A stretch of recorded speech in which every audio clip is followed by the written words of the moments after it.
네, 안녕하세요. 하나님의 자녀로 회복하는 기도 미니스트리를 섬기고 있는 정성림입니다. 오늘의 양식을 제가 소개해 드리는데요. 오늘은 두 번째 시간입니다. 오늘은 아가서 말씀을 가지고 묵상하였는데요.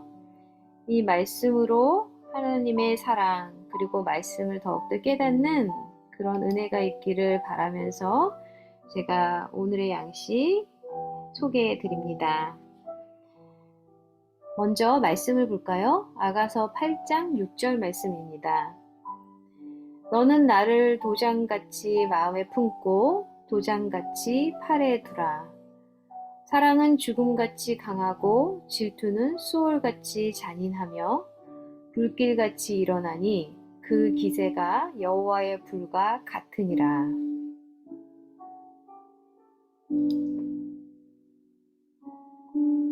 오늘의 양식에서 오늘 나눌 말씀의 제목은 불길 같은 사랑입니다.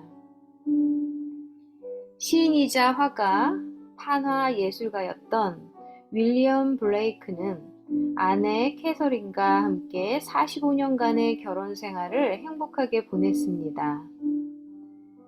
그들은 결혼한 날부터 1827년 그가 죽을 때까지 늘 함께 일했습니다.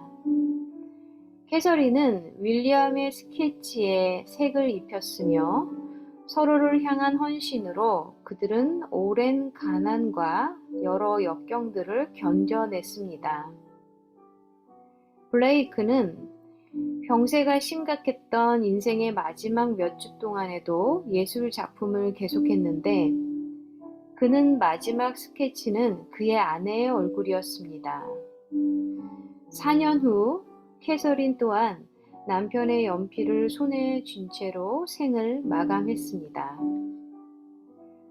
블레이크 부부의 뜨거운 사랑은 아가서에 기록된 사랑의 모습을 보여줍니다.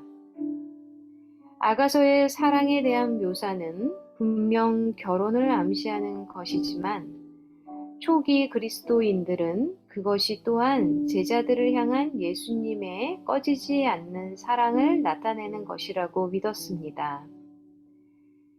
아가서는 사랑은 죽음같이 강하다라고 묘사하는데 죽음은 인간이 알 수 있는 최후의 피할 수 없는 현실이기 때문에 이것은 무척 놀라운 은유적 표현입니다. 이 강렬한 사랑은 불길같이 일어나니 그 기세가 여호와의 불과 같습니다. 우리가 흔히 보는 불과는 달리 이 불길은 폭우로도 끌 수 없습니다. 많은 물도 이 사랑을 끄지 못합니다. 이렇게 아가서는 강조합니다. 우리 중에 진실한 사랑을 갈망하지 않는 사람이 누가 있을까요? 아가서는 우리가 경험하는 모든 진실한 사랑의 궁극적인 근원은 하나님이시라는 것을 상기시켜 줍니다. 예수님 안에서 우리가 깊고 영원한 사랑, 곧 불길같이 타오르는 사랑을 깨달을 수 있습니다.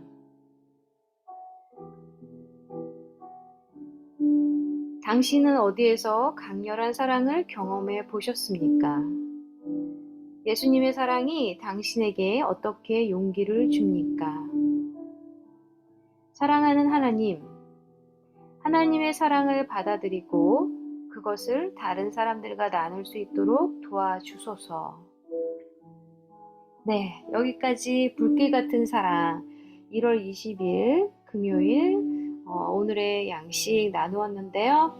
지금부터는 저의 이야기입니다. 어제 읽은 오늘의 양식과 오늘의 이 내용이 사랑에 대한 이야기인데요. 어제는 원수를 사랑하라는 그런 내용이었고 오늘은 두 부부의 사랑에 대해서 나누면서 아가서의 그 사랑을 말씀하고 있는데요. 정말 우리 우리가 생각하고 있는 사랑의 모습이 다르다라는 생각을 자주 합니다.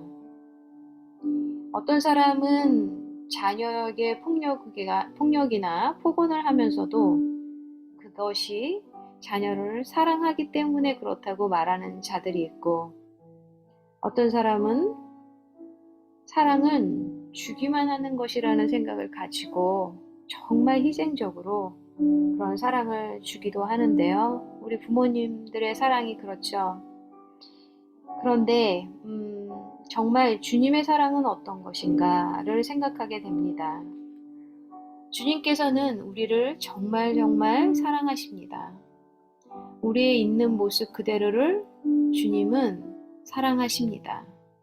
어떤 조건을 의해서 사랑하는 것이 아니라 정말 하나님의 딸로서, 아들로서 주님은 그렇게 사랑하십니다. 그리고 주님께서는 이렇게 말씀하고 계십니다. 너희도 내가 너희를 사랑한 것 같이 너희도 나를 사랑하고 그 사랑을 가지고 이웃을 사랑하라고 말씀하고 계십니다. 우리가 주님을 사랑한다. 그것을 정말 경험하시는 분들도 있을 텐데 그렇지 않은 분들도 계실 겁니다. 우리가 보이는 사람도 제대로 사랑하지 못하는데 어떻게 보이지 않는 하나님을 사랑할까? 그것은 바로 하나님이 어떤 분이신지를 내가 경험하고 내가 알 때 하나님은 정말 좋으신 분이고 하나님을 사랑할 수밖에 없다라는 것을 깨닫게 되는 것 같습니다. 그래서 말씀을 통해서 우리의 삶의 여러 모습을 통해서 그리고 나의 고통 가운데 찾아오신 주님의 위로하시는 그 손길을 통해서 하나님을 우리가 많이 경험하는 시간들을 가져야 된다고 생각합니다. 또한 매일 말씀의 묵상을 통해서 하나님이 어떤 분이신가를 알아가는 것이 중요하다는 생각이 듭니다. 저도 하나님을 잘 모를 때는 어쩔 때는 하나님은 모든 죄를 용서하신다는 생각을 가지고 정말 죄에 대해서 예민하지 않았던 것 같습니다. 죄에 대해서 민감하지 않았다라는 거죠. 그런데 공의의 하나님을 만나고 정말 죄에 대해서 반응하면서 그것을 온전한 회개하기 위해서 하나님께 나아가고 부르셨던 것 같습니다. 매일 또 그렇게 하려고 하고요. 그리고 하나님은 공의의 하나님이시고 긍휼의 하나님이십니다. 우리가 어떤 죄를 지었을 때 또한 잘못된 길의 방향으로 갔을 때 주님은 우리를 깨닫게 하시고 다시 돌아와서 주님 앞에 나왔을 때 우리를 크게 안아주시는 그 주님이십니다. 이 아가서의 말씀은 바로 그 예수님의 사랑을 말씀하기도 하는 건데 우리가 그 아가서를 읽으면서 정말 예수님의 사랑을 경험하는 시간 됐으면 좋겠고요. 그 사랑이 있을 때 그 사랑이 흘러가서 나의 가족과 내 자신과 또한 다른 사람을 우리가 사랑으로 용납할 수 있게 되리라 믿습니다. 제가 이거 오늘의 양식을 나누면서 즉석에서 이렇게 생각나는 그런 말들을 나누다 보니 좀 이제 말이 좀 틀리기도 하고 좀 실수도 하지만 함께 나눌 수 있어서 정말 감사하고요. 이 오늘의 양식을 통해서 더욱더 하나님을 알아가는 그런 시간들이 되기를 축복하고 응원합니다.